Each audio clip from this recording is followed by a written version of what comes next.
Bonjour Aïcha, Bonjour Amina, comment tu vas? je vais très bien. Il fait très très beau à Bruxelles aujourd'hui et donc du coup on profite du Ah bah soleil. oui, à Paris aussi, C'est génial. à Paris aussi. Eh ben Ouais. écoute Amina, aujourd'hui on se retrouve pour parler d'une clé incontournable du développement personnel. Ah ouais, oui, c'est vraiment une clé incontournable si on a envie de se développer. Donc c'est le pardon.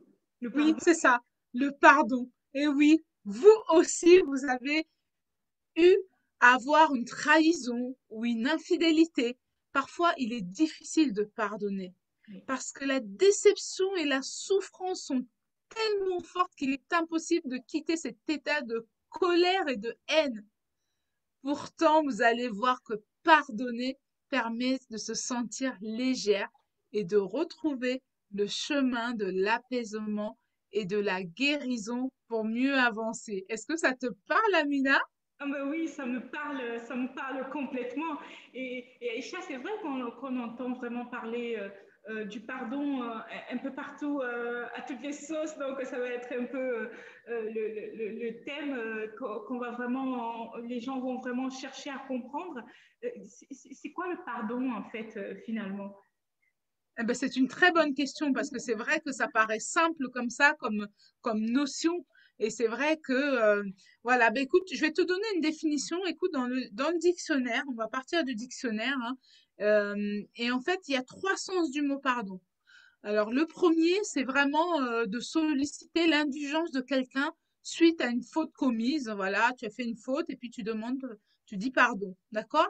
Après, tu as le deuxième sens qui peut être utilisé pour interpeller quelqu'un si tu as mal entendu. Pardon. Tu sais, ça, c'est le deuxième sens. Et puis, le pardon, accorder son pardon, c'est procéder à l'absolution de la faute commise, c'est-à-dire l'annulation de la faute commise. Et c'est souvent là que commencent les débuts du problème. Est-ce que tu as réussi à travers ces trois sens du mot pardon à te repérer toi et à te faire ta propre définition, Amina? Oui, oui, j'ai compris, ça devient très très clair. Et ce que j'ai surtout retenu, en fait, c'est cet aspect, en fait, de se libérer. Oui, C'est cet aspect libération qui me parle le plus. Parce que souvent, je me dis, dans la définition, en fait, que je me suis faite du pardon, je me suis dit, j'adore les images, hein, parce que je me dis, oui, ça parle vraiment et du coup, ça permet, en fait, je pense que je suis visuelle, Aïcha. Ouais, qu'est-ce que tu penses? oui, dans le sens kinesthésie, tu es visuel. Donc c'est important. Voilà, donc du coup, je vais beaucoup parler en termes d'image parce que c'est quelque chose qui m'impacte tout de suite. Donc voilà, c'est vraiment comme lâcher en fait les poids du Oui, montgolfière, les poids qui retiennent notre montgolfière au sol. Et donc du coup, une fois qu'on a lâché ces poids, on s'envole. waouh. C'est un peu ça, voilà, la définition. Et donc je me Oui. retrouve bien dans la définition que tu viens de me donner. C'est vraiment intéressant. C'est super, c'est vraiment important aussi de donner cette image de la montgolfière qui s'élève une fois qu'on s'est Ouais. libéré. C'est vraiment ça. Et puis tu Ouais. sais, Amina aussi, le pardon aussi, il a une notion aussi religieuse, notamment dans la religion juive. Donc, il y a un jour du pardon dans la religion juive, c'est le 10 au mois de septembre. J'avais jamais compris, en fait, j'avais des employés qui le 10 septembre ne venaient pas travailler quoi qu'il arrive, si on leur donnait ou pas leur journée. Ils venaient pas travailler. Donc, et c'est un jour où justement, ils travaillent pas, un peu comme le jour du Shabbat. Ils jeûnent jusqu'au soir et après, ce jour-là, ils pardonnent toutes les injures reçues, tout, ils pardonnent tout. Donc, tu vois, ça a cet aspect un peu religieux. Et si on part de chez les Juifs et on va du côté de l'Église, eh ben, tu vois, en France, il y avait le pardon qu'on nommait l'Angélus. Et tu sais, en fait, je suis sûre que tu as déjà entendu les trois sons de cloche que font souvent à l'église. Tu sais, le matin, il y a un son de cloche. Après, Oui. c'est au lever du soleil. Après, à midi, il y a un son de cloche. Et puis après, au coucher du soleil, il y a un son de cloche. Est-ce que tu sais à quoi justement se référait ce son de cloche? Pas du tout, Aïcha, pas du Eh tout. ben, tu vois, moi, j'ai découvert en fouillant que cela permettait justement le pardon du pape à ceux qui récitaient justement la salutation angélique. Et du coup, c'était des moments de pardon.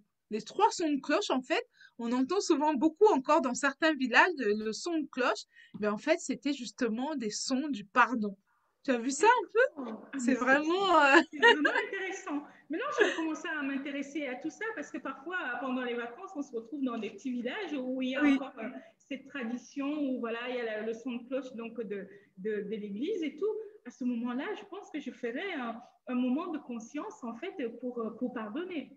Intéressant. oui, c'est ça. Un moment pour pardonner. Oui, moment de pardon. Voilà. Au-delà de tout cela, vraiment, on a vraiment fait appel à notre experte, Mabé Funk, qui est experte en neurosciences, en neurobonheur. Et là, dans cette vidéo, je vous t'invite, Amina, à aller vraiment regarder la vidéo parce que là, tu vas vraiment tout savoir sur le pardon, parce que vraiment, tu vas savoir qu'est-ce que le pardon? On a donné une notion là, mais comment se débarrasser de cette rancœur et surtout, est-ce qu'il faut tout pardonner? Parce que là est la question, est-ce qu'il faut tout pardonner? Et surtout, comment pardonner? Oui, Comment pardonner? Et la petite cerise sur le gâteau, c'est comment le pardon va libérer la frite. Parce oui. que tu sais, on sait souvent que voilà, c'est vraiment une vidéo qui est intéressante à regarder et qui va vraiment vous libérer, hein, puisque c'est ça l'objectif du C'est pardon, ça c'est de l'objectif, oui. libérer. Oui, C'est ça, hein? effectivement. Oui. Effectivement, l'objectif du pardon, c'est de nous libérer. Et je vous invite vraiment à aller regarder cet extrait donc, de vidéo de Mabé et tout, qui est vraiment très, très riche et qui donne en fait toutes les clés en fait pour vraiment apprendre à pardonner et aller vers la libération. Exactement. Encore une fois, hein, on vous a donné une clé de développement personnel, de métamorphose, une clé. Et cette clé, j'ai envie de dire, c'est une clé qui mérite aussi son accompagnement, comme les autres, parce que c'est quelque chose qui n'est pas facile, hein. Parfois, on n'a vraiment pas envie, hein, dans nos accompagnements, on a eu des personnes qui disaient, ah non, non, non, jamais de la vie, jamais de la vie, plutôt mourir. Mais justement, et ces Oui, personnes-là, en les accompagnant, eh ben, on a pu justement débloquer quelque chose et les libérer, quoi. Et c'est vraiment une libération. Donc, je vous invite vraiment à regarder la vidéo et puis pour en savoir plus. On va pas en dire plus. Alors, cliquez, regardez l'extrait et allez plus loin si vous en avez ressentez le besoin. Et surtout, en plus, il y a des cadeaux derrière. Vous allez vraiment passer un bon moment. N'est-ce pas, Amina? oui, On a passé un effectivement. bon moment. Oui, on a passé un très très bon moment. On vous dit à bientôt et donc n'hésitez pas à vous abonner à la chaîne. Et donc c'était les Sundam pour vous accompagner dans votre métamorphose et on vous dit à très À bientôt. bientôt!